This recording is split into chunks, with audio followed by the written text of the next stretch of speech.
Alors bonjour, bonsoir selon votre emplacement. Soyez une fois encore les bienvenus sur notre chaîne ISN-Info, le vrai source de l'information.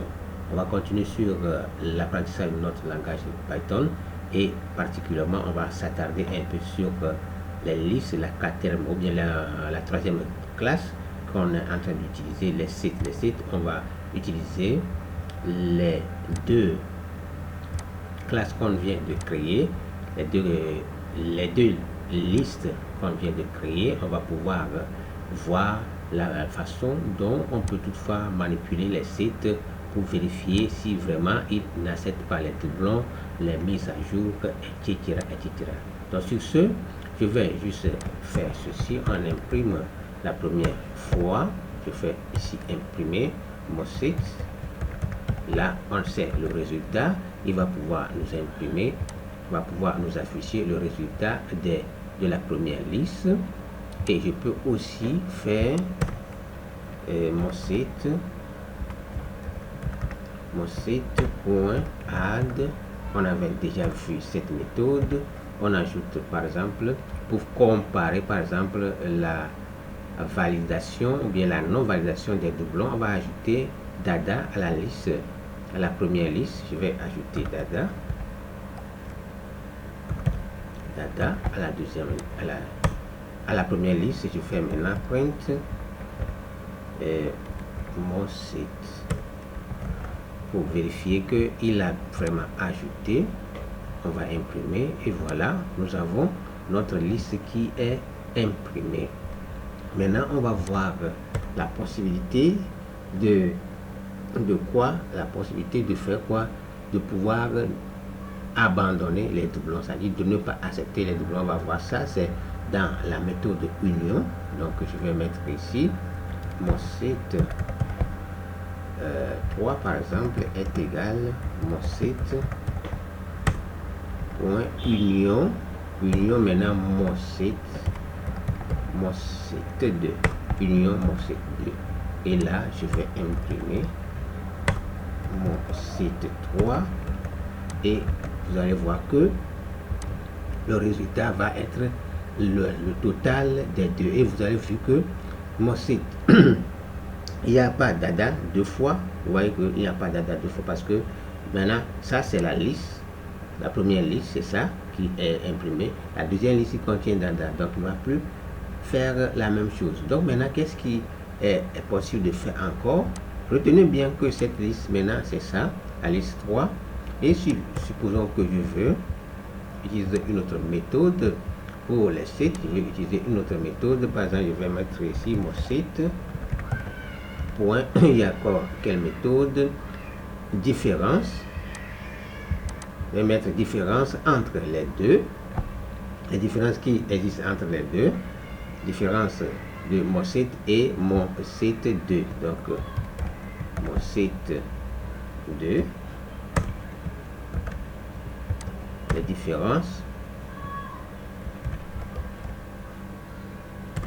Donc je mets ça aussi dans une autre variable pour pouvoir mieux élucider ça.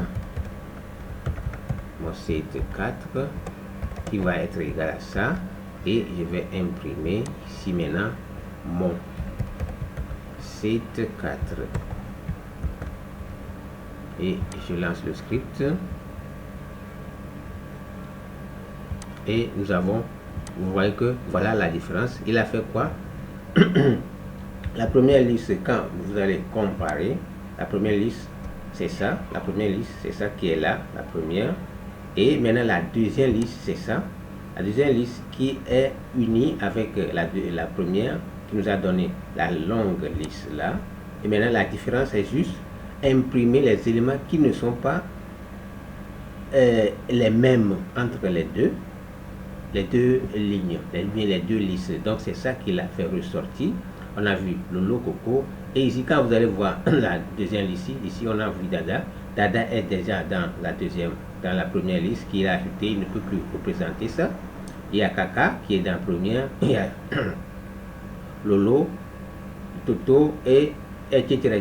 Donc il n'a plus représenté les autres. Vous comprenez, non? Coco est déjà là.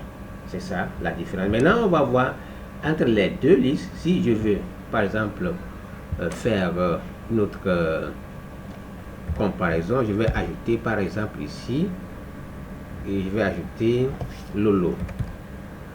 J'ajoute Lolo.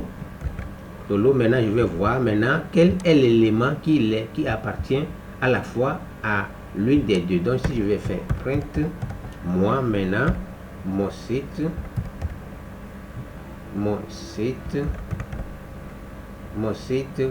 point intersection. Donc c'est juste pour pouvoir faire des tri. Intersection mon site 2 par exemple, mon site 2 par exemple. Donc là je vais imprimer et vous allez voir le résultat. Il va faire sortir l'élément qui est en commun pour les deux. L'élément qui est en commun pour les deux. Donc quand on vérifie, ça c'est la liste 1 parce qu'on a eu à ajouter, et la liste 2 qui est mon site 2 là, vous avez vu que l'élément qui est en commun, il y a Lolo qui est en commun, il va imprimer. Il y a Dada qui est ajouté à la deuxième liste parce qu'on a aussi ajouté Dada à la deuxième, c'est-à-dire à la première liste, c'est ça qui est ici. Donc Dada est à la première liste parce qu'on a fait un ajout de Dada, et donc ce sont les deux éléments qui sont à la fois à la liste 1 et à la liste 2. Donc c'est ça les petites méthodes qu'on peut rapidement apprendre avec les sites, leur utilisation. Il y a d'autres méthodes. Si je prends par exemple un simple truc pour aligner toutes ces méthodes là qu'on peut utiliser. Par exemple, je vais mettre ici update. Je vais mettre update et l'erreur à ne pas commettre. On a déjà vu ça. Si je mets ici update, mon site update, par exemple, je mets papo. Je mets papo, comme ça, ça va pouvoir prendre tout. Et je vais maintenant imprimer mon site. On va réimprimer. Il va ajouter les caractères, c'est-à-dire considère chaque caractère comme étant un objet et il va pouvoir les ajouter. Donc cette façon de faire ne peut pas nous aider quand nous voulons faire des mises à jour. Donc la meilleure manière, c'est de pouvoir déclarer notre élément comme étant aussi un site en entourant des accolades là, et le tout serait bien joué. Donc là maintenant on relance, vous allez voir que il a ajouté notre papo là, Facilo Helico. Donc c'est ça. Donc on va pas trop s'attarder sur ça, on va voir tout ça dans les détails plus approfondis. Et ceux qui ne sont pas au courant, j'ai un peu changé mon truc là, j'ai changé mon IDE, j'ai utilisé aujourd'hui PyCharm. PyCharm c'est un IDE développé par JetBrains, la société JetBrains, qui est très spécialisée dans le développement des IDE modernes et très dynamiques.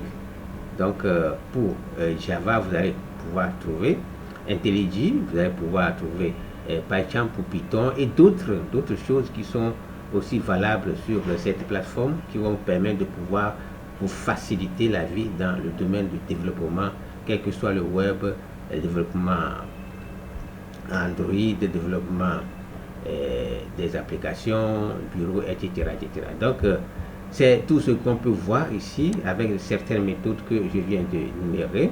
Et maintenant on va rapidement passer à autre chose.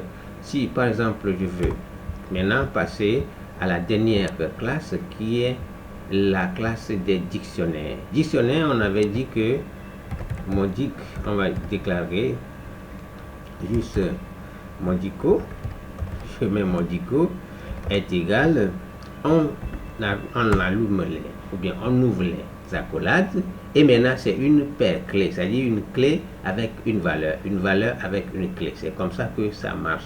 Donc par exemple ici, qu'est-ce qui se passe? Nous avons pouvoir déclarer par exemple une voiture. On prend un exemple d'une voiture très simple. Donc la voiture, il y a déjà la marque. On prend d'abord la marque. Donc je vais mettre marque et on fait 2 points. La marque, c'est mon Toyota et on fait virgule. Je vais dire aussi une voiture à quoi? Une voiture à une couleur. Je me mets color. Par exemple, la couleur là, c'est rouge. Donc, je mets red ou bien rouge. Red, c'est encore rouge en français. Et je mets aussi, ou bien rojo, comme en espagnol. Immatriculation. Il y a une plaque d'immatriculation. Je mets immatriculation est égale à, par exemple, 2, 5, 6, 4. Ça, ce sont des exemples. On peut toutefois aussi imprimer notre dictionnaire. Faire print. Mondico. Print-moi Mondico. Affiche-moi Mondico. On a vu tout ça là. On va voir quelques méthodes seulement pour ça aussi. Voilà, il a affiché. On va aussi faire quoi? On va voir ici Mondico. Mondico pointe. On va voir les méthodes qui sont là. Il y a update. On prend ça par exemple. Update Mondico dictionnaire. Donc, le dictionnaire, il m'a dit ici, should be, il support key and get item. Item, ça veut dire la valeur. Donc, itself, donc on va pouvoir déclarer quelque chose qui va prendre ces deux valeurs-là. Donc, qu'est-ce qui se passe si je prends, par exemple, on a toujours notre dico qu'on veut mettre à jour. Je veux mettre à jour mon dico en ajoutant, par exemple, le propriétaire, c'est-à-dire un propriétaire. Par exemple, Kodo ou bien Kofi ou bien Toto, par exemple. Donc, le nom du propriétaire, je mets ici pour... Bien, je mets juste ce nom. Je mets nom, oui, nom, ou bien name, et je mets le nom du propriétaire qui est Toto. Toto a une voiture de couleur rouge, et vous voyez voir que nous avons déjà quelques erreurs qui sont en train de signer parce que il nous a dit que de déclarer sa clé avec valeur. On vient de faire ça, mais il faut les entourer avec les accolades. Donc, on les entoure, comme ça, il va reconnaître que l'élément là, c'est une partie ou bien un élément de dictionnaire. Donc, il va pouvoir l'ajouter à notre dico. Donc, maintenant, on va juste imprimer mon dico. Tranquille hélico. Et on aura notre nouvelle valeur de notre dictionnaire. Vous voyez qu'il a maintenant imprimé notre dictionnaire avec le nom qu'il a mis aussi à jour. Donc de la même manière, on va voir aussi comment on peut accéder à un élément de notre dictionnaire. Il y a plein de méthodes, mais la meilleure, c'est de pouvoir prendre un peu la main et on va pouvoir évoluer dans les futures vidéos quand on va pouvoir utiliser les conditions, les boucles, etc. Donc, ici, je vais mettre mon dico. Donc, je veux avoir l'immatriculation, par exemple. Je vais mettre ici les crochets, là, les grands accolades, là. Et je fais quoi? Je veux avoir l'immatriculation. Imprime-moi im. Donc, je peux mettre ça dans un print pour aller plus rapido hélico, soit dans une variable. Donc je suis là et j'imprime, et on imprime. Nous avons notre immatriculation qui vient d'être affichée. Il y a aussi l'autre méthode. Je vais mettre ici print. Oui, on va imprimer directement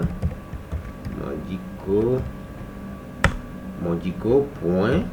Il y a méthode get comme en Java. Get key valeur, c'est-à-dire vous allez pouvoir assigner la valeur du key, la valeur de la clé, avant de pouvoir générer sa valeur qui l'accompagne. Donc get là, et je vais juste get par exemple la couleur. Get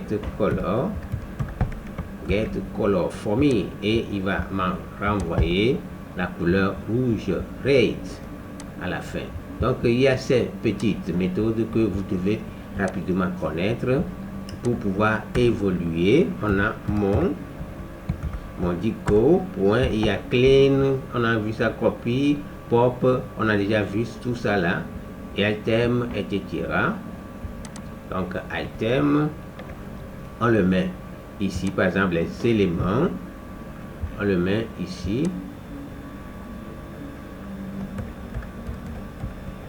met insert button, print,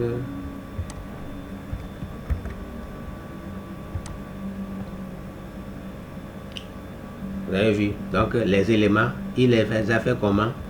Les éléments, il les a regroupés élément par élément, chaque valeur avec sa clé, chaque valeur avec sa clé, mais chaque clé avec sa valeur, chaque clé avec sa valeur. Donc c'est ça les méthodes. Donc dès que vous prenez les méthodes, vous pouvez voir comment ça fonctionne au fur et à mesure. Donc c'est tout ce que je voudrais vous montrer dans cette petite partie de la dernière partie de l'étude des classes qui nous vont permettre de faire les listes proprement en Python et voir les collections, les arrays, les tableaux dynamiques avec toutes ces classes-là.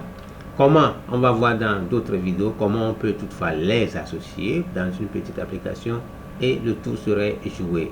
Et d'ici peu, je vous dis ciao ciao et n'oubliez pas de vous abonner à la chaîne, de commenter au maximum.